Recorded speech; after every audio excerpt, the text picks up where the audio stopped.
Welcome very, very much to Conversations. It's a great pleasure to welcome to the program a dear friend of mine and the universe and the whole of the human society, and that being Reverend Joseph Ben David. He's a senior minister with the Church of Humanism that he is the founder of and the major force behind philosophically and spiritually this humanist view of the situation. He's got a very interesting personal story to tell, and it's such a pleasure. We've done a number of programs, and it's a great personal pleasure to welcome you, Joseph Ben David, to Conversations once again on this, the 12th of September 2013. The pleasure is mine. Well, I always love to converse with you because you are bringing out the best in all the people you are interviewing and conversing with. Trying to. And with you, we're going to be able to maybe get an overview of things, because I know we want you to share a little bit of your own background, because it's an extremely interesting story involving time in Europe and also time in the Middle East and then here. And so maybe we could kick that off just in a short way. Your background, you're essentially from Czechoslovakia? I was born in Prague. Right. In Czechoslovakia. And my background involves leadership. I was a leader from my earliest almost childhood. Okay. When I was 13 years old, I was giving sex education to 11-year-olds. Wow, okay. So imagine, you know. Yeah. And it was encouraged in the family and so forth, intellectual and well, not really. philosophical My father wanted me to be a chemist. Okay. But I became eventually a theologian. A theologian. Right. Do you That's think what of yourself? I'm now. Okay, yeah. You know, let me show you a picture of my childhood. All right, let me look. Let me hold it up, and then maybe you can come in. Here I am. Maybe you can come in on. Yeah, okay. Talk to the picture. Yeah, on the right side here, that's me at the age of 13. Wow, when I was a leader of the Zionist youth movement. Zionist youth movement in Prague. In Prague. Okay. And I believe that the Jews, if they will come to Palestine, that they will be living in peace with the Arabs. You know, but that didn't happen. Okay. After that, you were 13 then. I was 13. And that was also at the time of the Nazi growth of power in Germany, and that was something that you were from a Jewish background? Yes. Okay, that's interesting. My father and mother were liberal Jews. Okay. Going to the synagogue maybe once a year or twice a year. Okay, so this would be about, what year would this be about? That was in 1933. 1933, and the Nazi thing was beginning to come forth. That's when Hitler came to power. And you had to flee from that Nazi onslaught. Yeah, I will show you that. Okay. You see, then I gave up my Jewish religion and I became a Unitarian leader. Okay. So here I am a leader of the Unitarian youth. Okay. I am right here. Is this in Czechoslovakia? You see, this is me. Right here. Yes, I see. And this is still in Czechoslovakia. Yeah, here I was introduced into the theology of Unitarianism by Norbert Fabian Čapek. Oh, Čapek, yeah, the minister who was martyred then in Dachau. What do you think had you go toward Unitarianism rather than sticking with your Jewish roots, if I may? Well, there were actually two steps. One was that I met Professor Alexander Sommerbatek, who was another professor, who gave me a book that he wrote about natural religion. Okay, natural religion. Okay, yeah. So that religion was not revealed, you know, from somewhere up in the heaven. Yeah. But it had to do with the highest values and aspirations and feelings of a person.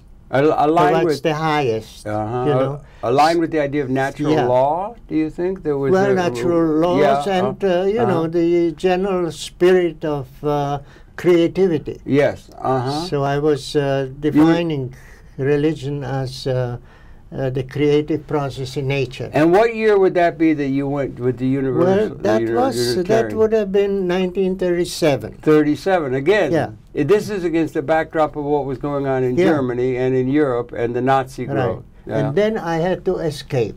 You had to escape. So I became a refugee. You became a refugee and because of the onslaught of the Nazis. Okay. See, here is a picture of the refugee ship on which I came. Here's a picture. He went down. Didn't you have to go down the Danube or down the river? Yes, we went all the way. As a matter of fact, we bribed the Nazis, and the Nazis were on the ship on the Danube all the way until we reached the Red Sea. Not the Red Sea, the Black Sea. Black Sea, yeah, right. And then the Nazis disappeared, and we took this ship, which was an old, rusty, sea-unworthy You took this ship to Palestine. To Palestine, and you were just one step ahead of them the whole time. It was like a movie, a scenario and you see, of adventure. And then the British put me right away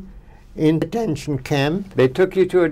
Here I am in the barrack of the detention camp. Okay, but let me ask you, were you in flight from the Nazi because of your Jewishness? Had you been identified as a Jew and they had this irrational hatred of the Jews? Well, there was certainly. Yeah. And but you'd become Unitarian, but that did not ring Well, that had nothing to do with it. Okay. Once you were marked as a Jew. Absolutely. And for that reason you were under existential threat of extermination. Course. And my mother was scheduled to go with the next boat, which didn't go, and she was already murdered in one of the concentration camps. Oh, boy. Yeah. Oh, yeah. So this one again, this photograph is what again? This is...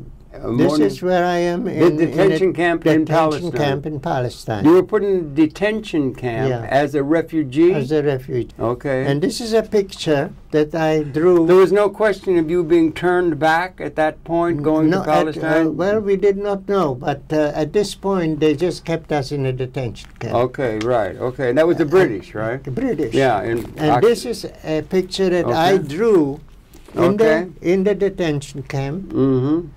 See, this is an aquarelle picture, my painting of inside the detention camp. That's pretty good painting. I didn't know you had that skillful capability. You know, I paint. That's a lot better than anything I could do, but that's good. It was the barbed wire I see in the guard tower and so forth. Yeah. Do you remember? Were you there very long? And do you remember it well? 6 months. And you were how old? You were about 25. I was about 40.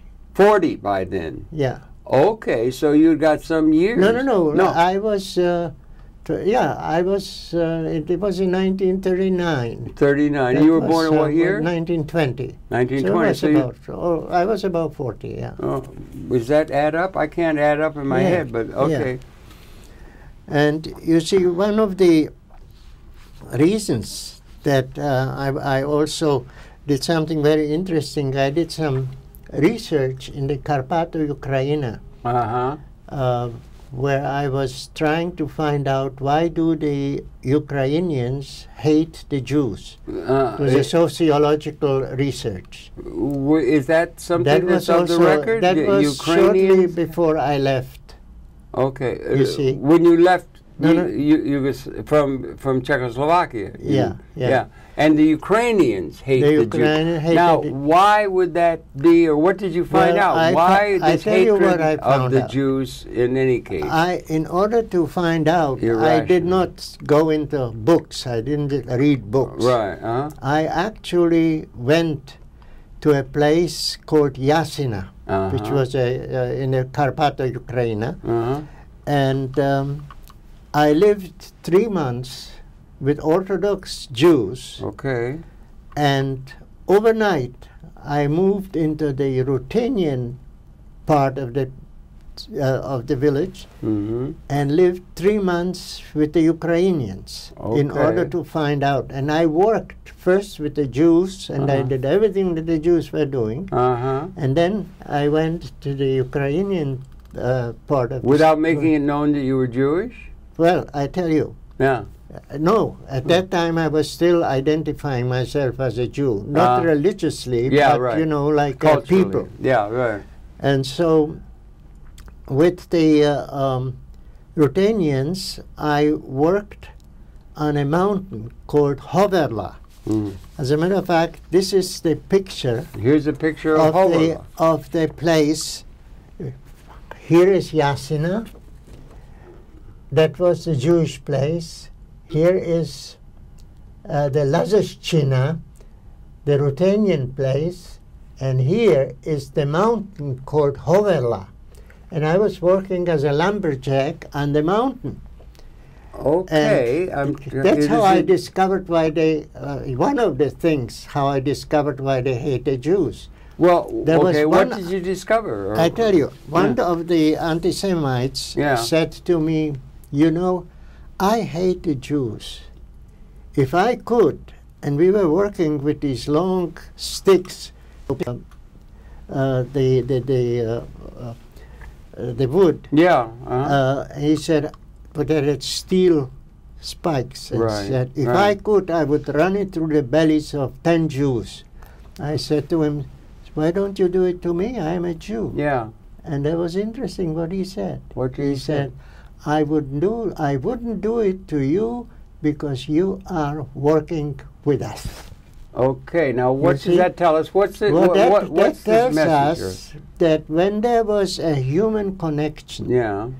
when there was a relationship, suddenly the hate turned into at least indifferent affection. A possibility of an I-thou relationship. Exactly. Dealing with Martin Buber, who Right. came to be And associated. there were other things that Yeah. I discovered, you know, because I was interviewing the Ruthenians about their sex life and so on. Yeah. And it was pretty brutal what I was discovering. And also, some of it was really very human. What were the things that you found, like as a part of saying, well, you're working with us, so therefore you're exempt from this, but what did you find out was the rationale or the rationalization of the hatred toward the Jews that they manifest? And one would ask, what about this idea of a large cultural hatred of a group of people or people of a certain religious faith that might be directed in the contemporary moment, here now, against, let's say, Islam as a big religious movement in the world that is based upon perhaps propaganda or not well understanding? What did that person tell you about why they hated the Jews? What was it based on? Material reality or ignorance or superstition or what? Because before I say something in general terms, let me tell something specific about the situation they discovered there as a cause of this antagonism. Yeah. See? Number one, there was total ignorance of the existential status of the other group. Right, Whether the Jews or the Ruthenians. They didn't understand very each other That's very completely. Interesting. Yeah, very interesting. Know? Secondly, now they would be what? Would they be Orthodox, Russian Orthodox? Well, the Ruthenians were Pravoslavny, which is Russian Orthodox. Okay, right. Okay, and that's a religious difference. It's a religious difference. And total existential void between the two in terms of real understanding, humanistic. Also, how should I say, superiority complex of the Jews, that they are better than anyone else. Well, a lot of people think that. It's sort of at the core. But the others were also thinking that they are better. Yeah. I was thinking, like, we're number one. Exactly. It's like a football team or something. Or a boxer saying, we're number one. That kind of thing has been... But you see, with the Jews, we have this religious thing that God promised them the promised land. Yes, that's right. See, which is already Čapek, when I was talking to Čapek, you know, about the situation in Palestine. You were close with that? Yeah, that was a major human. Oh, yeah, he was my mentor. Yeah, right. And the mentor of many. Yeah. A real leader of humanist philosophy. So I was telling him, look, why shouldn't the Jews have their state and live in peace and harmony and prosperity? He said, you know, that's a good idea. There's only one problem. There's people living there. The Jews believe in a national God. A national God? What? Okay, a spell it out. God What does that mean? That, so to say, prefers the Jews to others by giving them the land. Well, that's like a chosen people. Yeah, right. There's a lot of people who have that sense about their particular America also has an idea like that. We're unique. That's right. That's a problem in the world now as we talk about in general, Syria. But it was specifically there also a problem, you know, in that particular context of anti-Semitism. Yes, right. See?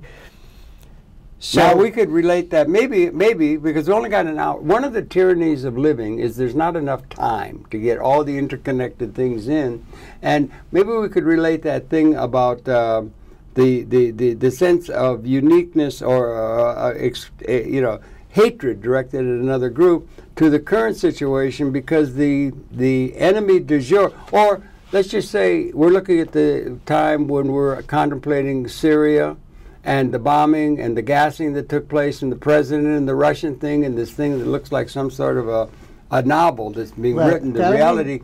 But the hatred that there is one people to another in an existential kind of way, maybe we could address it to that, because that hatred seems not to be directed so much as it was under the Nazis, let's say, to one group. Now it seems to be by a good deal of the world seen, and by those people themselves who make it up, a hatred of Islam as a major force that is a force and focus of evil. Well, in a certain sense, that's over generalizing, but that's the thing that is seen by many in the Islamic community as what's resulting in all of these attacks with drones and so forth by the Western powers against Islam and the Islamic nations of the world. Maybe we can bring it around to bring it up to date. In general, there is a kind of a element of real humanity everywhere in all these religious groups or even political groups, as well as evil. There's both. Okay, humanity as opposed to evil. Okay, so you have Jews who are angelic. Yeah, sure. You have Jews who are terrorists. See, now let me you have Islamic relate a little bit to the terrorists in Palestine, because that is. You mean now you were in the detention center. Now you're talking. You were in Palestine, and you came to be associated with my gosh, Judas Magnus and Martin Buber and some of the major philosophical voices of the time. Let me emphasize first this idea of terrorism. Okay, fine. How did terrorism develop? See, in Palestine, there was one particular you want me to show this picture? Activist. Oh, here he is, Jabotinsky. With the name Ze'ev Jabotinsky.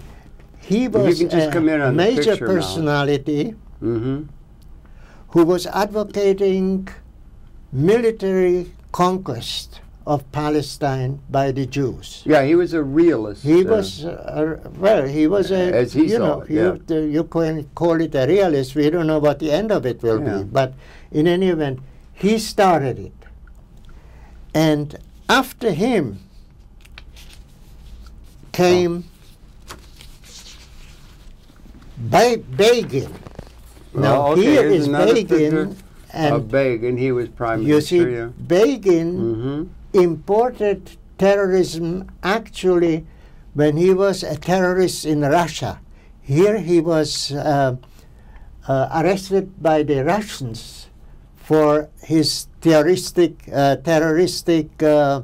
activity in the Soviet Union. He's the one who broke bones. But and if you go down underneath, push this a little bit up, you see him on the left side. Here he is in Palestine. That's how he looked in Palestine. And next to it, you see a picture of the King David Hotel, which they bombed. Yes, I remember. You see? Yeah. And I mean, was that the Stern Gang, or was that the Stern Gang, or Irgun? That was the Irgun. Irgun, okay. See, and the Irgun, I have and Jabotinsky was a hardcore. He said, "We're going to take over the land, and there's going to be reaction to that. So we have to be militarily able to put down any result, any resistance to our taking over the promised land." But you see.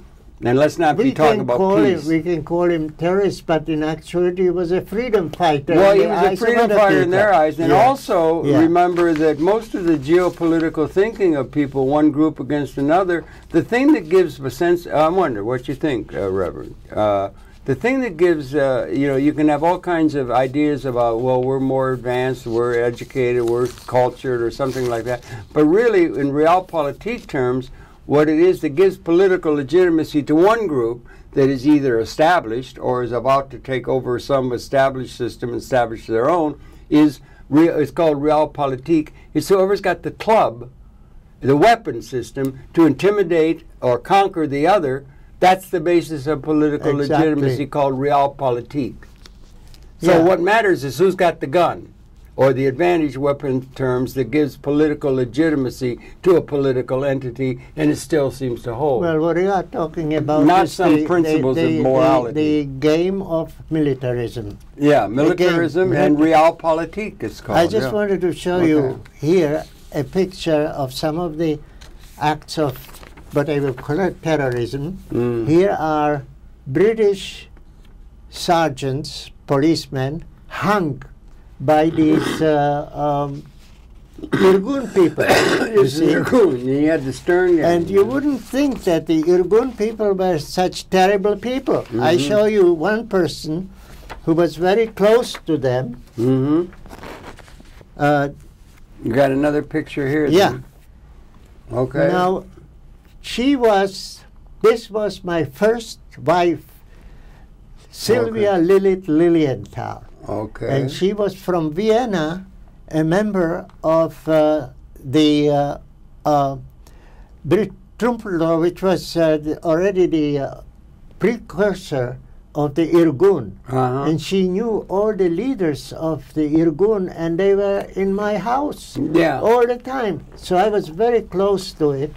And what was your attitude toward this emerging Irgun, or that attitude among the Jewish people? You were horror-struck even though she was in alignment with it? Was, right. Okay, so that could have led to a divorce. We had a very happy divorce. Because we didn't divorce because we didn't like each other, but we divorced because the political discrepancy in our relationship, just made the marriage impossible. So that's how it went, you see. And so at that point, I started an organization called the Israel Cultural Society. This is in Jerusalem? It was in Jerusalem. Yeah, right. Already. Okay, yeah. And had you met with Martin Buber by then? Oh, I knew Martin Buber. Martin Buber was a giant of philosophy that is relevant still today, I think. And his book, or his statement of I and Thou, is a different is a major contribution to world philosophical understanding and to peace. Buber. Okay, let's get a picture of the giant, Martin Buber. Yeah. And you were a friend of his? Would it be fair to say? Well, I wouldn't call myself a friend. I would just I knew him, and I had many meetings with him, and I was elected in his house to be the activist of his organization in the United States. That's right. You were here, right. So, I had a close political relationship. I was raised on I and Thou. I mean, this was a major contribution. And is it still relevant to understanding the current situation? Maybe we should try to get the relevancy of that I, Thou, I, It relationship that individuals can have to one another or groups to one another. Well, let me tell you what happened. there was an organization that was started by Judah Magnus. Right, okay. This is Judah Magnus, the first president of the Hebrew University in Jerusalem. The first president of the Hebrew, wow. He was an American Reform rabbi who advocated a singular state in which the Jews and the Palestinians would live in harmony and parity. He was the first for that? He was the first one who was actually... Do you think he may have been a prophet of what was to come? Do you think that might emerge yet in the Holy Land?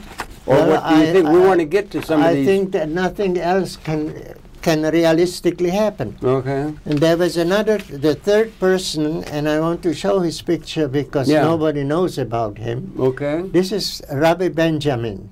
I don't know. His official name was Yehoshua Talmi. He was not a rabbi. He was a literary person. Right, okay. And these three people, Magnus, Buber, and Rabbi Benjamin, started this organization, Ihud. It was called Ihud. Okay. Ihud was the major political organization that advocated this binational state. See? Okay, and I was their activist in the United States. You were their activist. Now you're talking, what years now are you talking? This is that was 1948. After the war had completed. Yeah, right. And where were you during the war and so forth, and during the Second War? And I was in Palestine. You were in Palestine that whole while. Yeah, okay. but you were evolving. And you were there in '48 when the UN and everything, right through all the birthing terms of that. So what was your attitude? Was it changing? Was it being influenced by Buber and these kind of people? Not really. It was more or less the same. I had the idea, because of Čapek and Bajek and all these people that I knew before, was very close to Buber's idea. Yeah. And actually, when I came to Buber the first time, I told him that I'm organizing this little movement for a humanistic... Were you communicating with him in Yiddish? Were you doing it in Hebrew? In Hebrew. You can speak Hebrew fluently? Yeah. Okay. I was the chief inspector of for hygiene in the district of Jerusalem. Right. Okay. And I was also a. And you had picked that up when you were in Czechoslovakia? No, I learned it in you got a faculty for picking up language. You could talk philosophical, nuanced kind of Hebrew. You could speak, or I speak Czech, German, Hebrew, and English. Wow, okay. Well, you speak English very well. Yeah. Do you speak Hebrew as well as you speak English? Well, I used to. I didn't speak it now for over 50 years. Oh, well, then you might forget a word or two. I'm still speaking it. Right. Yeah. What I was getting at, you could get into a philosophical conversation. It wasn't just at that time language. I could. Okay, good. Okay, yeah. I would have to, brush up the language, but... Okay, and you were dealing with giants. Giants, So I want to tell you, I have here some statements of Judah Magnus that are not known, and I would like to have... Well, read them out, okay? You want to read them yourself. So he said, will the Jews here, in their efforts to create a political organism, become devotees of brute force and militarism, as were some of the late Hasmoneans? Question. See, it is unfortunate that the very man who could point to the tragedy of Jewish displaced persons as the chief argument for mass immigration into Palestine should be now ready, as far as the world knows, to help create an additional category of displaced persons in the Holy Land, the Palestine Arabs. See? Yeah. That we cannot maintain a Jewish state or a binational state or a yishuv in Palestine if the whole surrounding world be our enemies. We may be doing this and we may be doing that, but the existence of that yishuv or that state or whatever one calls it will be precarious, and that is not what we want, nor what the Jewish people require. And then The day we lick the Arabs, that is the day, I think, when we shall be sowing the seed of eternal hatred of such dimensions. The Jews will not be able to live in that part of the world for centuries to come.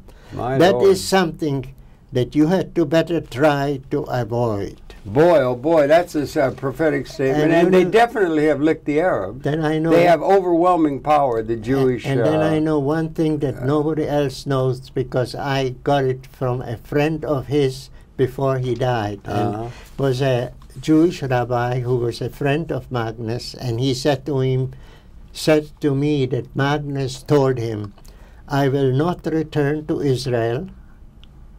I know that I would be assassinated sooner or later by my fellow Jews. This would be a great desecration of God, and I cannot do this to the Jewish people. Nobody else knows that statement. Well, okay. So you are the only one who put it. Well, now the audience now can the know that audience statement, know, and you don't have chapter and verse on that, but that was something you heard from somebody. So that's at the level of rumor. But those kind of things told me the rabbi who was a friend of Magnus. Now, there's no question in terms of the country of Israel and so forth that they have overwhelming power to do whatever it is they want. They have total control over everything. They're building new settlements in Jerusalem now as we talk against the interests of the occupied territories. And they've got, when you have a group, like for instance the American Indian peoples who encountered the Europeans who were coming with their steam engines and their Gatling guns, and there was no way they could stand up to the incursion of this overwhelmingly technologically advanced force, right? It's the same with Israel. There's no way that the Arab or the Palestinian people can stand up in any kind of way but to bow down and just accept the fact that they've been occupied and that the Jewish have won. They've won. They want their freedom. They want their security. They've won. They've got the overwhelming power. And isn't that more or less the way the state of Israel is perceived? You see, we don't They've know. won overwhelmingly, and they got unlimited military support from the United States and material support that is unending. Yeah. You see, in the last speech that Obama made just a few days ago. Yeah, well, the one about Syria. Right, on Syria. He was sort of not very clear in terms of what he really wants to do. First, he thought we should go there and we should just bomb Syria. Yeah. Well, yeah. Then he changed his mind, and he is waiting on the resolution of the Congress. Well, yeah, he put it to the Congress. That was before we heard the words from Mr. Putin, but about how they're going to be able to, and then also the Assad saying he'd be willing to have the weapons. They'd give consideration to that. So it's like some sort of a novel that the input is just changing so quickly. It was just amazing these last few days. Yeah. But you see, today, the headline was U.S. weapons reaching Syrian rebels. U.S. weapons. The CIA is actually providing the rebels with weapons. Well, I think they do that. So that. We are already engaged in a kind of well, isn't that part of the realpolitik? The United States got weapons or bombing sorties, or they had it in the name of NATO with the case of Libya. They can go, and if they got when Rome used to have reach over the whole Mediterranean, and Jesus took exception to that, and Spartacus did, but it didn't do them any good because Rome had overwhelming power. They were exceptional. Their system was in place, it had historical legitimacy. That's the thing that could be imposed on the whole world, and that's what the United States and their allies, by and large, are thinking. They have a system good for all the ages, and we'll just get all the world to adhere to our system, or we will force them to adhere to our system, and that's a problem that exists. But they have overwhelming power and the ability to make war everywhere. They got bases all over the world, and it's like an imposing Pax Romana upon the world, but it's called Pax Americana. in a certain sense. And it's based upon military power. And look what we did to Iraq. Look what we do at the other age. And everyone who is seen as a terrorist or somebody, a threat to our system that is good for the ages, forever, it's there and everything, are the Islamist elements. It's all Islamic or running dog allies of the Islamic people who are trying to overthrow our just and appropriate system, existentially relevant to the future of the world and liberation of humanity. Well, you know, since I have witnessed, unquote, I have witnessed the power of the Nazis. Yes. I have witnessed the power of the Soviets when they occupied, you know, good part of the world. Yeah. Now I'm witnessing the power of the United States. I also saw the collapse of the Nazis and the communists. See? Now, there's no question in my mind that the way that the United States is pursuing its political, so to say, domination, they are already preparing something that may lead to major changes, which are completely unpredictable and incomprehensible to people who are just thinking on the basis of what is happening now. Yeah, right. Okay, See, okay, we good. Don't know You what can will bring happen. some philosophical We perspective don't know what to it. will happen. We don't know what will happen if, let's say, a small nuclear bomb will be exploded in New Manhattan. York or somewhere in Washington. Could happen, To what it would lead. It would probably lead to a total dictatorship in the name of security. Well, some people think with the National Security Agency now you're getting a dictatorship where they know everything that's going on by everybody and every nuance so we possible. don't know a police state. We don't know what that will, you know, whether that will happen. We hope not, you know. But the status quo that exists now is of such nature that it perpetuates an extremely inhuman situation in the whole world. And the trend seems to be not in the right direction toward anything involving the whole of the human society, rather than just favoring a few who are super wealthy and advanced. Let's go now back to the idea of the I thou. I thou, whether I it. Whether it's the Martin Buber, Palestine-Israel problem, or whether it's the Christian-Islamic problem, or the haves and the have-nots. Judeo-Christian and the world problem. Well, those are all religious, but politically it would be the haves and the have-nots. Materialistic reality, which is unfathomable in terms of its injustice. You see, Sarah Flounders I talked to, and she said the inequity in the United States at this time is greater than it was in 1789 France, at the time of La Miserable. The gap.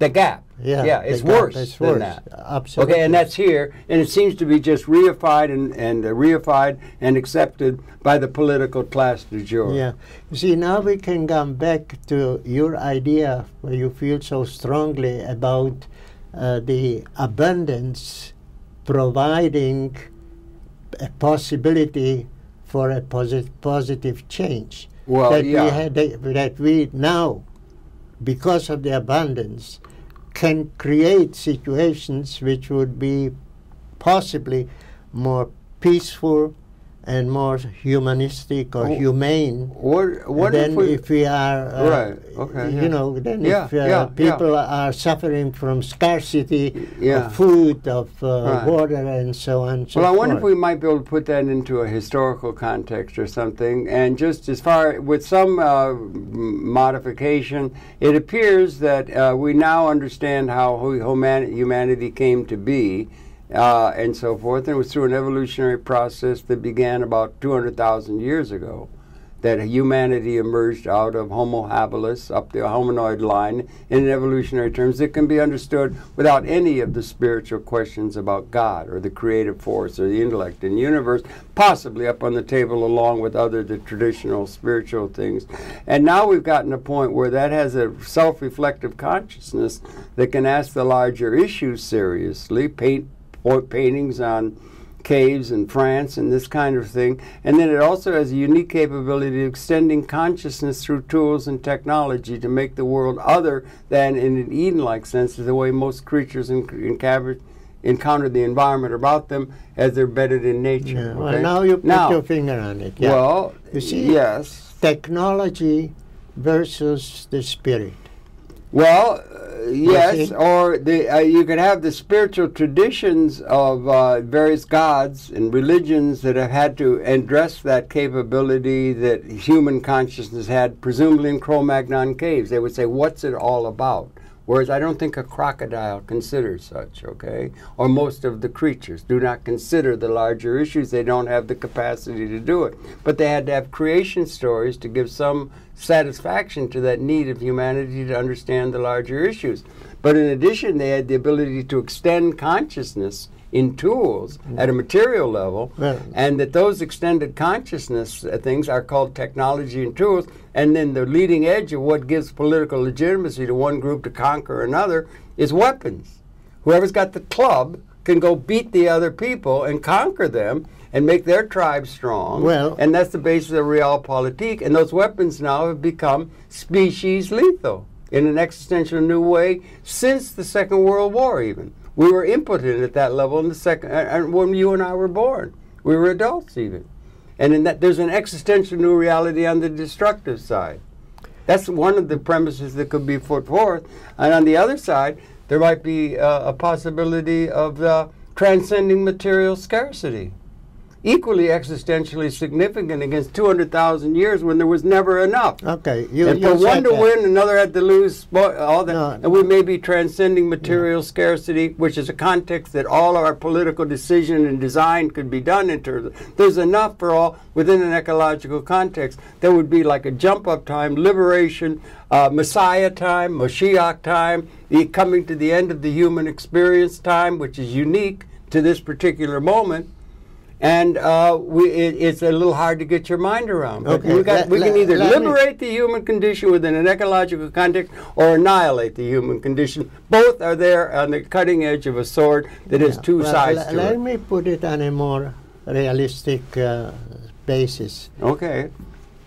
What happened in the last century is the emergence of psychology.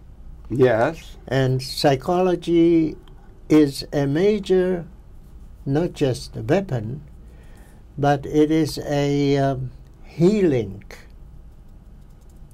kind of power. Mm-hmm. Humanistic psychology, which is not, conventional psychology. Yes, right. Humanistic psychology that has to do with the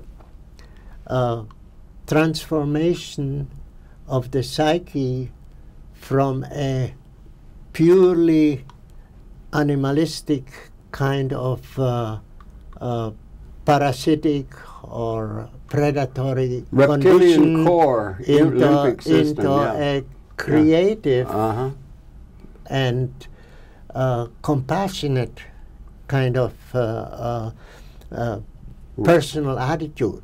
Now we have to use this. We have to use psychology in relation to religion, because if religion is based on illusion, and if religion is based on principles that are not unifying people but dividing people, then we are lost. And I believe, because that's why I have started the Church of Humanism. Yes, okay. I believe if there will be a new consciousness of what they call God, where God is not a supernatural being up in the sky, what is not God, a man with a beard, right, or any kind of non-existing idol that they call God. You see? Or if God is seen as the creative process in nature, or that could be natural philosophically, not more than that. Okay. More than that, but also as ideal reality. You see, reality in its, so to say, best, in its or maybe it's completed form. Maybe goodness. it's in its completed form, temporally considered. That it's a certain time. If we can see God as a creative process in nature, then it includes everything. It includes the sciences, it includes the arts, it includes politics, and it includes also psychology. Right. See? Yeah. Because most people, according to what we know now from humanistic psychology, are really neurotic. Are neurotic. Are neurotic. Well, okay. You see, they are not psychoanalyzed. Right. Erich Fromm wrote The Sane Society. Which means that they are narcissistic. Yes. They are egoistic. Right. See? And they are perverse in many ways, so that they are doing things totally understandable out of history. Totally understandable out of history. That the only thing that matters is who's got the club. Yeah. Now that's the rule of history. That still stands by our political leadership. Whoever's got the bombs can intimidate and conquer and rule and become legitimate according to their lights. Not necessarily. It's got to have something that's more not inclusive. Necessarily. Look. Well, they may fall down at some point. Rome did, but it went for 1,000 years, and feudalism went for 1,000 years in Europe, all based upon military capability to enhance and downtrodden the poor. Look, take for example... You're coming to a new material reality. Wait. Take, for example, Viktor Frankl, who was a Jew in a concentration camp. Oh, God. And under the worst circumstances where people were killed and dying around him. One of the guards had a psychological problem. He was rejected by some woman and suffered from tremendous emotional pain. And Viktor Frankl, the victim, one of the inmates, was giving him psychotherapy and helping him over his personal problems. So, you know, there is a contradiction or a paradox in this situation of good and evil, and the spirit, and in that context, that was a spiritual kind of action on the part of Viktor Frankl. Make a heck of a movie. It's possible still, even if we have this even amidst heavy material terrorist and violent situation. Okay, fair enough. And that is our only hope. Because if we will just think in terms of power against power, you see, we will get nowhere. We have to think in terms of spirit being the greater power than the power of the material entity. That's fair enough, but it seems to me somewhere up on that table of consideration of the realities that could be used to make a design of human institutions and so forth, there has to be something that is not overarching material reality, like a God or an intelligence that does it. There has to be up on that table somewhere where it can be understood in strictly materialistic terms without the overarching, all-inclusive notion of an overarching intellect. To be somewhere up there for the spiritual humanism, I mean, the humanism of just understanding science and things, understanding them intellectual, and it'd be up there. The ruling power in China now, they count as their religion Marxism. Dialectical materialism is what they say is the basis of their political power and so forth. So there has to be a place where you can deal with materialism or secularism or understanding, because secularism is growing without the overarching intellect of a God or overarching principle the other things can be fit into. There has to be a thing up there in order to bring that up on the table as well, a strictly intellectual understanding of things, and that should be up on the table without it being trumped by God's word that has the real thing and includes that. It'll be a superseded. It would be subsumed within an idea that God would make it. You understand?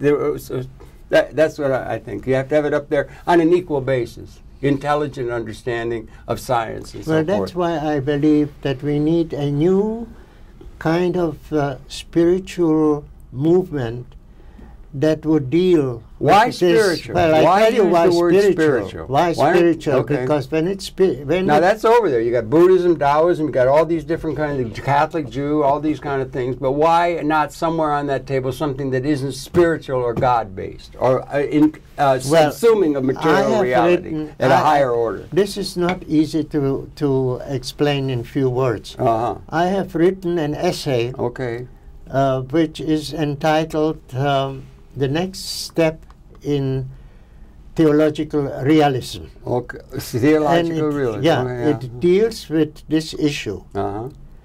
How a spiritual movement like that, based on a God concept that would be acceptable to atheists, materialists. Fair enough. Would be. And this is now. Now it's available.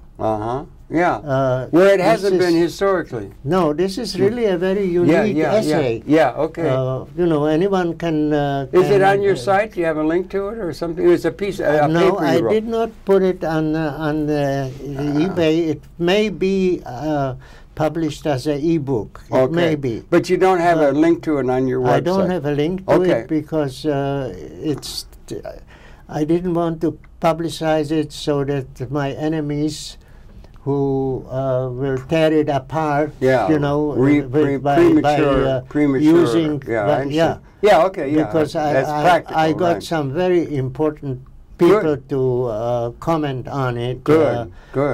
So I hope that this will be my contribution at this age of 93. What are you, 39 now, like Jack Benny, right? I'm not 93 years 93, old I thought you were 39.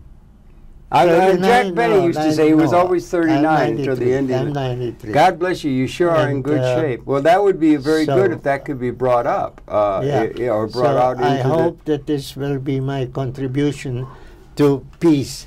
I just want to show you a few could I make one point here now? If I could. You lived in Jerusalem for a while, and you lived then among Islamic people and so forth.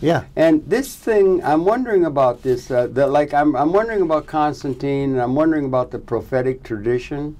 There was a prophetic tradition that had held that next year in Jerusalem, or in the future, there was a link to the future that maintained the Judaic identity over very difficult times and so forth, and it's a future-oriented, a prophetic tradition of what was emerging. And I'm wondering if there is that they have in the Christian churches they have the idea of Mashiach. They have the idea of a Messiah, and that they would say that in terms of their relation to the Christian thing, this is the Messiah was Jesus, for instance, and the Christians will say, well, there'll be a second coming of Jesus. The Jews, and particularly some of the Jews, will say the Messiah is yet to come.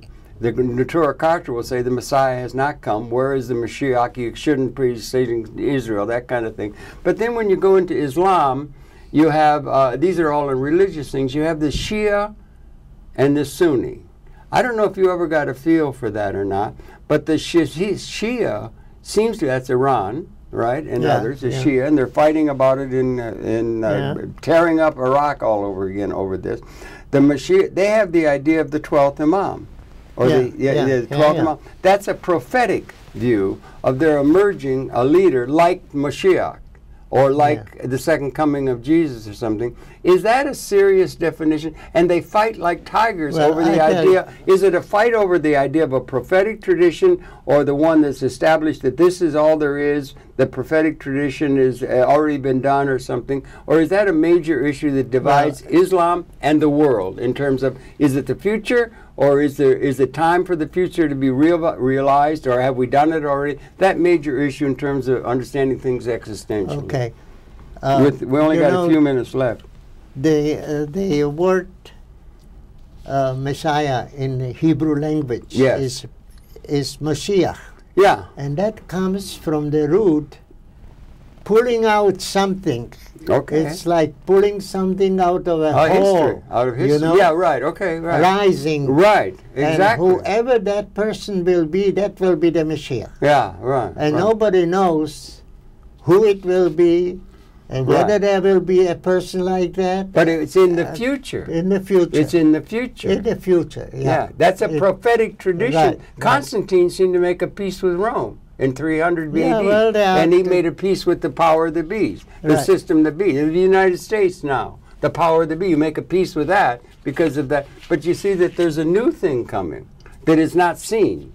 It's coming. And that's part of the, is that part of the Shia view with the 12th Imam that's going to appear like a Mashiach? Well, they believe. Are you familiar with that argumentation Yeah, between the Shia and the am. Sunni? And is it Yeah, important existentially? It is, that's a correct, observation. But this is not what is really important in terms of the actual political situation. Okay. And what is that paper? I would like to see you publish that paper as soon as you can, because you said that thing you're working on. I should have brought at least. We should all be publishing papers that can bring up such kind of what do you call it? I thou kind of consideration. Let me show you a few. Now things. I have to give a warning. We've only got a couple minutes left. Okay, let me show you a few pictures of my life that has to do with. First of all, here's a picture how I looked when I was the hygiene officer of the Israeli. Wow, what a handsome movie star kind of guy. And I was 1948. A war resistor. Boy, and that's like hygiene. movie star quality, don't you think? I think you're maybe more handsome now. Let's see. I think you're actually more handsome now. Now I show you another picture. I'm more partial when to I your... was giving a speech on Union Square in New York. Union Square, okay. In New York, there was the speech that unleashed the demonstrations against the war in Vietnam. Youth Against War and Fascism, is that? Yeah, well, that's a good idea. And that's me on the top. Yeah, it's a little bit hard to focus on your features, but yeah, okay. And the idea is great. And this is when I am already in Palestine. Uh-huh. No, you have to turn it this way. Oh, this way, yeah, right you are. When I'm in Palestine with Palestinians, this is a very prominent Palestinian Christian with whom I am trying to do something to promote peace. Is that you? Peace. That's me on the... you had more weight then. You had more weight. Yeah, I lost somebody. Yeah, you lost some weight. And finally, here is when I am with President Havel. Oh, really? Yeah. Oh, really? And wait a minute, you got the... You know, he is a recipient of the You gave him the award of the Humanist of the Year. Right. Good for you. Right. Good for you. And, you know, here I Just said... show it again. I said to him, you know, I have to address you now, Your Excellency, Mr. President, but I would rather address you Vashku, which is your Good, turn off your phone. Yeah. Vashku, I don't know what that means. Well, it's his nickname. Oh, his nickname. And he was laughing, and we gave each other a hug. Turn off your phone if you can. You don't know how to turn off phone? I don't. I never know. Yeah, okay, there you now go. Now my Good. telephone. Yeah, right now your telephone's turned off. That's okay, well listen, I'm sorry. One of the tyrannies we can't go on because we've run out of time. So thank you for such a very well-led life, and we're looking forward to the publication of that major work that you're working on. And it's been your pleasure to have the perceptions of a giant, of a philosophical person, a person of great interest in terms of improving the human condition, Reverend Joseph Ben David.